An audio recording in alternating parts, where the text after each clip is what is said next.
Hi there. Okay, we're gonna do the bouncing ball in After Effects exercise.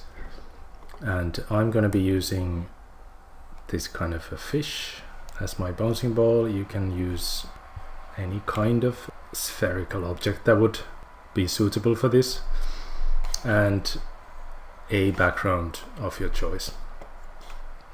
Now you can see that I have a little bit of a semi-transparency going on in this fish's fins and the tail, and that's you don't need to have any semi-transparency in yours. But while we're at this, I'm going to be talking a little bit about transparency, straightforward transparency versus so-called alpha channel transparency. So first we're going to prepare our fish in Photoshop. Okay, so my fish image is already nice and square.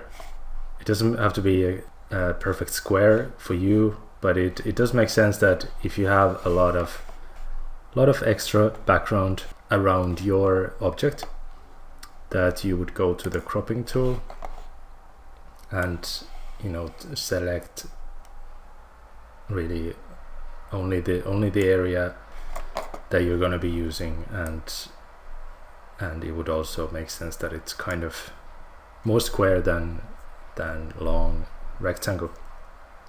You press enter to finish the cropping, and now we're gonna either select the background or select the fish. It might be easier to select the background, get rid of that, but for now I'm gonna be selecting the fish area. So I'm gonna be using the quick selection tool, drag areas of the fish to explain to Photoshop where the fish is.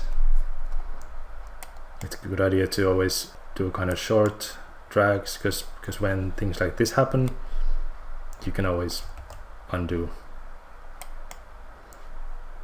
But it seems that this is kind of a hard area here, so we might do that more manually.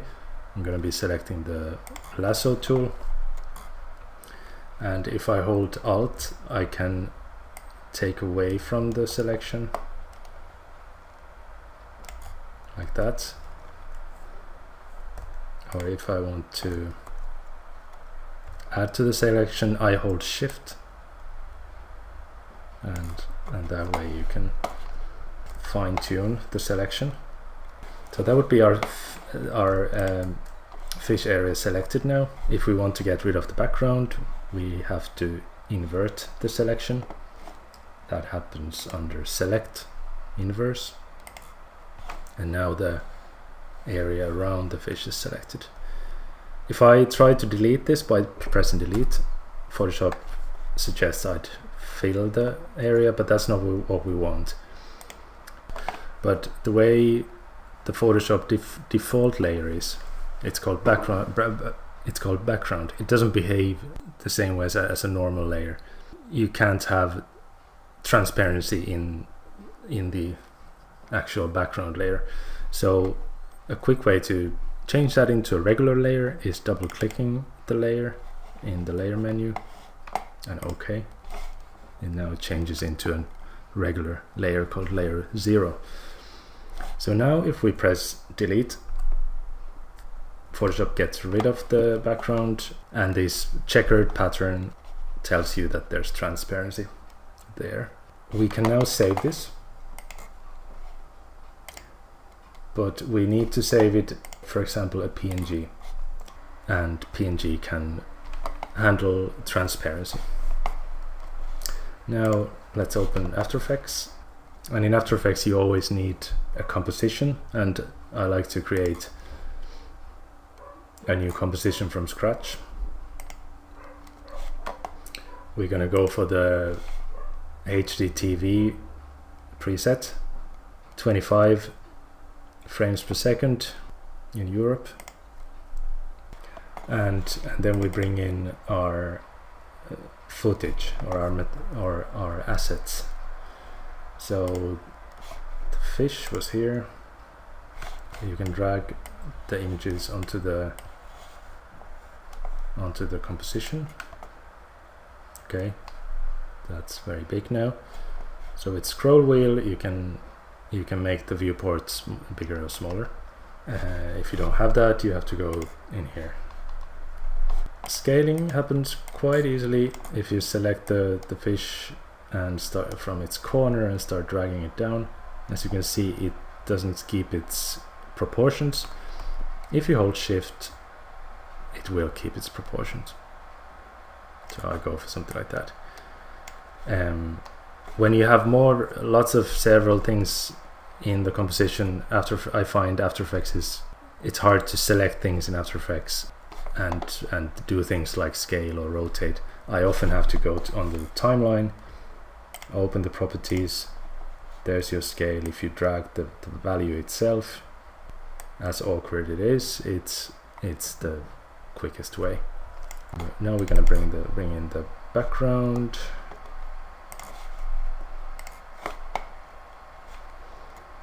I'm going to drag that onto the composition as well.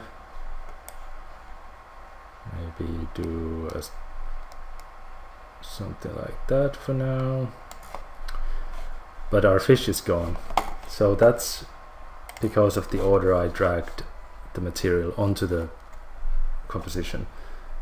On the timeline, I can reorder these easily by dragging the fish on top of the beach, and that means it's going to be on top here as well.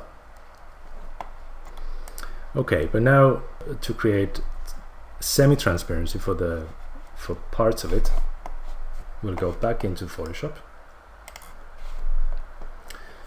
and I'm going to deselect with Ctrl D, or go to select and deselect there. We're going to use the eraser tool and just make the tail and the fins a little bit transparent. You can see the checkered pattern through. If I save that again, save as, just to be sure, PNG.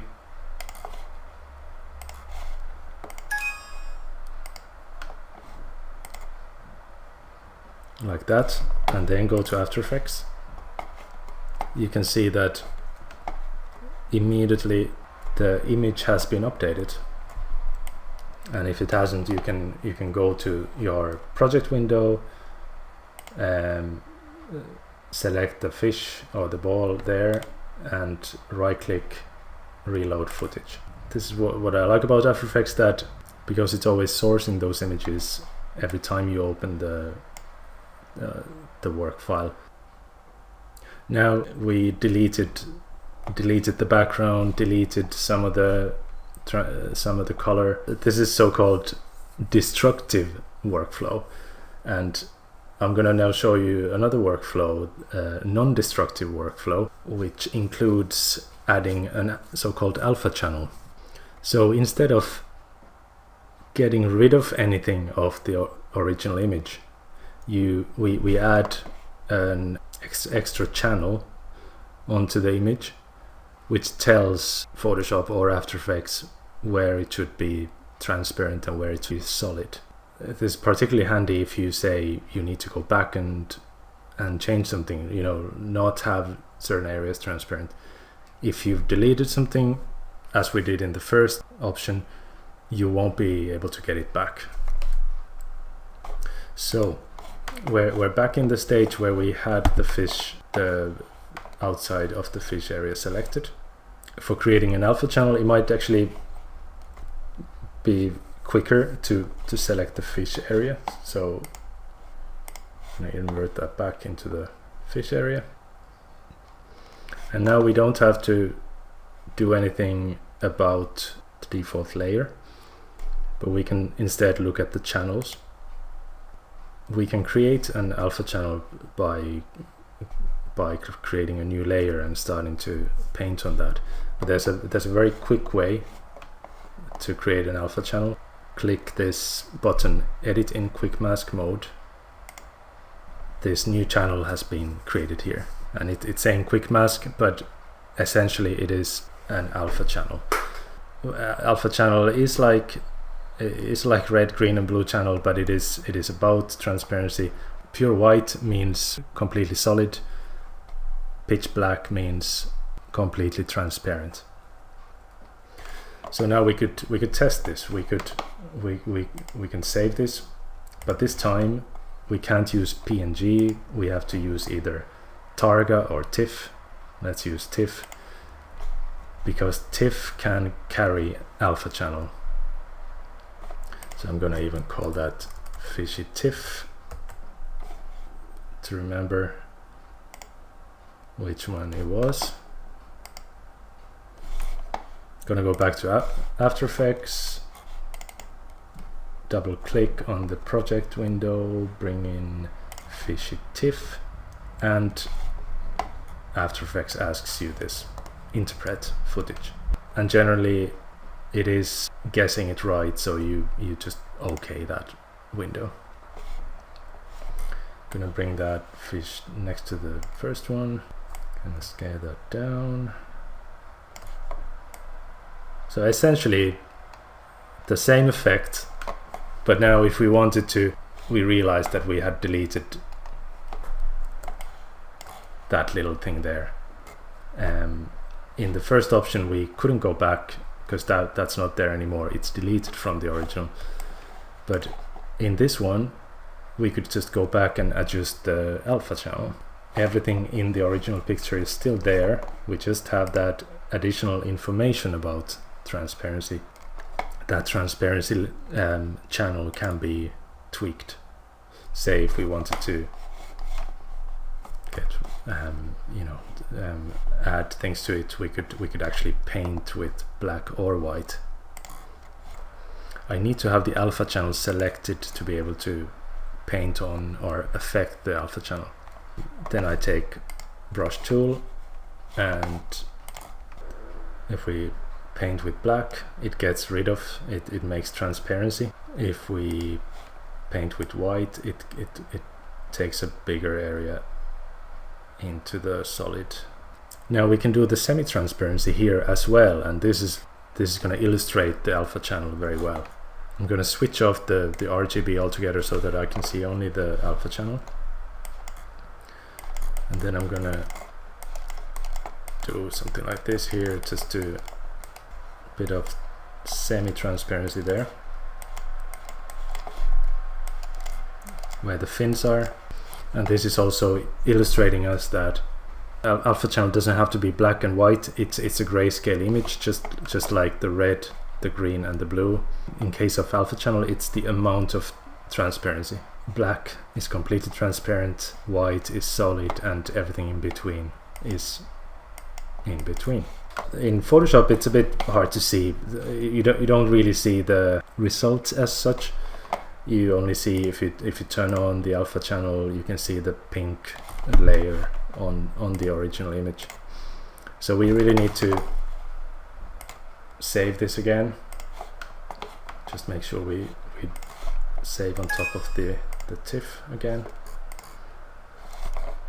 and then go to After Effects. Okay, so like that.